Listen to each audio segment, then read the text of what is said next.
ইউনিয়নের সংগ্রামী চেয়ারম্যান আব্দুল ওয়াহেদ, আমাদের উপস্থিত রয়েছেন ট্রাস্টি আব্দুল মান্নান, জাহাঙ্গীর মান্নান। এরপরে আমাদের উপস্থিত রয়েছেন স্বেচ্ছাসেবক জগন্নাথপুর আহ্বায়কের জেলা হারুন রশিদ হারুনকে। আমাদের মাঝে উপস্থিত রয়েছেন জগন্নাথপুর বিএনপি আহ্বায়কের সদস্য জেলা বেগুনিয়া। এরপরে বক্তব্য নিয়ে আসছেন জগন্নাথপুর রাজনীতির সংগ্রামী আহ্বায়ক আবুল রশিদ আলীকে বক্তব্য দেওয়া অনুরোধ করছি সংক্ষিপ্তভাবে।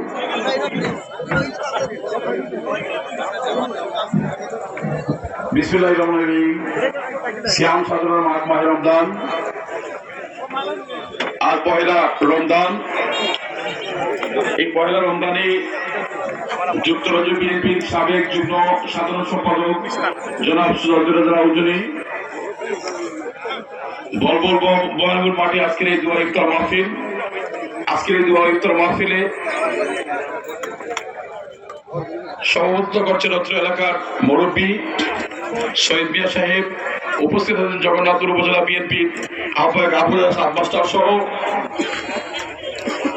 বিএনপি জগন্নাথপুর উপজেলা, জগন্নাথপুর পৌরসভা এবং দক্ষিণ ইসলামগঞ্জ উপজেলা বিএনপির সম্মানিত নেতৃবৃন্দ সহ অত্র এলাকার সম্মানিত জনসাধারণ,